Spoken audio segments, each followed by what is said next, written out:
जी जी। आप लोगों को तो हमारी परिस्थिति का पता ही है। 12 साल हो गए शादी को। अभी तक गृहस्थी में कोई भी ढंग का सामान नहीं जुटा पाए, उस पर 3 बेटियां। आप लोगों को भी तो ये पता ही है कि आपके भैया का व्यापार ढंग से नहीं चल रहा है। कितने व्यापार अब तक बदल चुके हैं।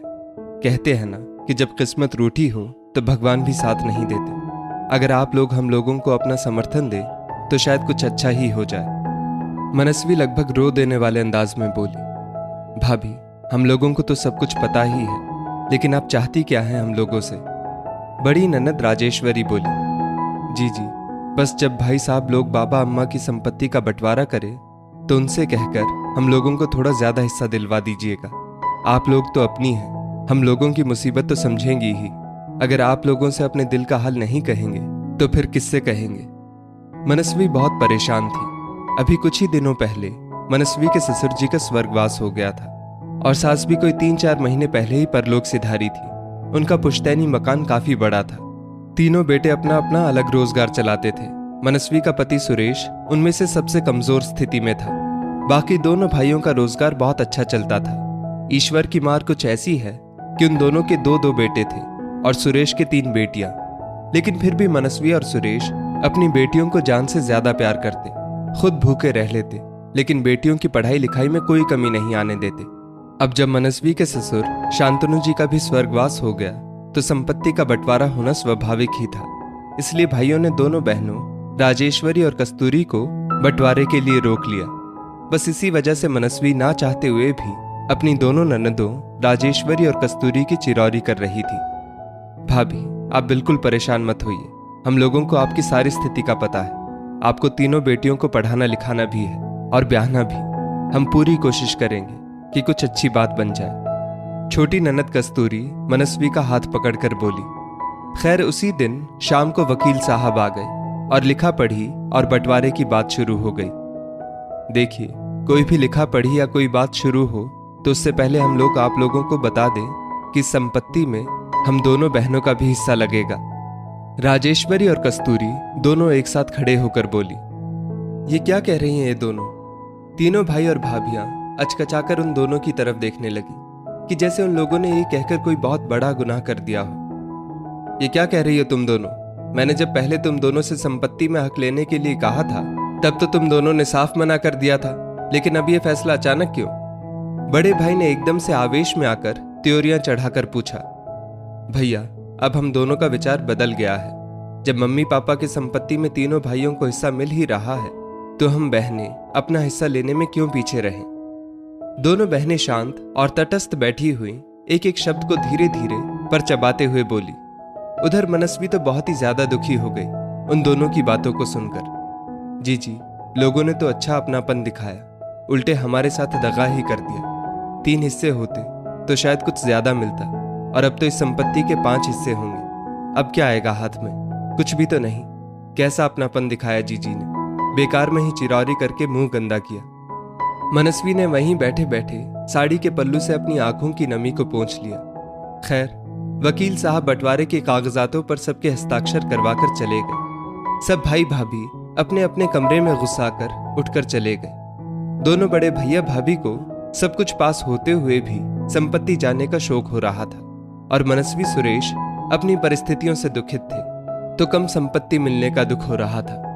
अब रह गई आंगन में बैठी दोनों बहनें, क्योंकि वो सब भाई भाभी की नजरों में गुनहगार जो बन गई थी। और मनस्वी तो कमरे में जाते जाते अपनी साड़ी के पल्लू से उन दोनों को मुड़ मुड़ कर देखते हुए अपने आंसुओं को ही पोंछ रही थी।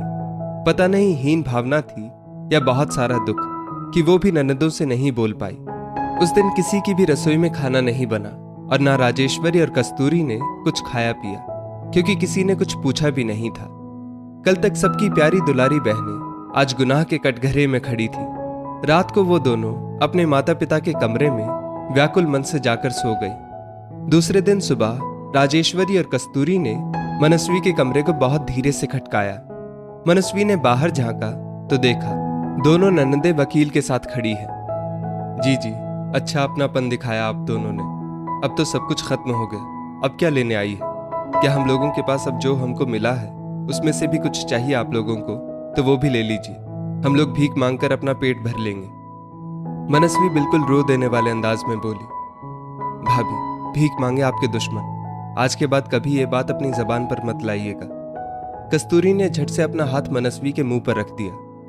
भाभी प्लीज, सिर्फ एक बार हम लोगों की बात सुन लीजिए, फिर जो जी चाहे वो कहिएगा। ठीक है जीजी। और मनस्वी ने उनको कमरे में बिठा लिया। भाभी, ये रहे हम लोगों की संपत्ति के सारे कागजात। हम लोग अपना हिस्सा अपनी स्वेच्छा से अपनी भतीजियों के नाम कर रहे हैं और इसीलिए हम वकील साहब को भी साथ लेकर आए हैं। इस बार राजेश्वरी बोली। क्या जीजी, जरा फिर से कहिए। अब तो मनस्वी और सुरेश दोनों ही चौंक पड़े। हाँ भाभी, आपने बिल्कुल ठीक सुना। लेकिन जीजी, जब आप लोगों को हिस्सा चाहिए नहीं था तो आप लोगों ने लिया ही क्यों? अब सुरेश बोला। भैया, हम लोगों ने जब दोनों बड़े भैया और भाभी से मम्मी पापा की संपत्ति का ज्यादा हिस्सा आप लोगों की परिस्थिति को देखते हुए देने को कहा तो भाभियों समेत वो लोग भड़क उठे। ये तो अपनी अपनी किस्मत है कि किसी का रोजगार अच्छा चलता है और किसी का खराब, लेकिन बंटवारा तो एक बराबर ही होगा। वो लोग बिल्कुल साफ दृढ़ संकल्पित शब्दों में बोले। फिर मैंने और जीजी ने यह निर्णय लिया कि हम लोग अपना अपना हिस्सा भी जरूर लेंगे और फिर वो हिस्सा अपनी भतीजियों के नाम कर देंगे। इससे आपको कम से कम कुछ तो हिस्सा ज्यादा मिल जाएगा। कस्तूरी मनस्वी और सुरेश का मुंह निहार कर बोली। जीजी, मैं सचमुच बहुत खराब हूँ। मैंने आप लोगों को गलत समझा। आप लोग मेरी वजह से बड़े भैया भाभी की नजरों में भी बुरी बनी। भगवान हमको कभी माफ नहीं करेगा। हमने भगवान स्वरूप ननदों पर शक किया, उनका दिल दुखाया। हमने आप लोगों को कल भूखा सुलाया, आप लोगों से बात नहीं की। सचमुच बहुत बड़ा पाप किया है। अब तो मनस्वी फूट फूट कर रोए तो रोए ही चली जाए। और उसने अपना सिर दोनों ननदों के चरणों में रख दिया। जीजी, आप ही बताइए कि आखिर मैं क्या करती। मुझको आप लोगों से बहुत उम्मीद थी, लेकिन कहीं ना कहीं वो उम्मीद टूटती नजर आई। आप लोग हमें माफ कर दीजिए। प्लीज भाभी, ऐसा मत करिए और ना ऐसा कहिए। अब हम लोगों को भी रुलाएंगी क्या? आपकी जगह कोई भी होता तो वह यही करता।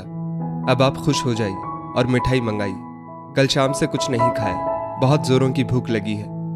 राजेश्वरी भी रोते हुए मनस्वी को उठाते हुए बोली।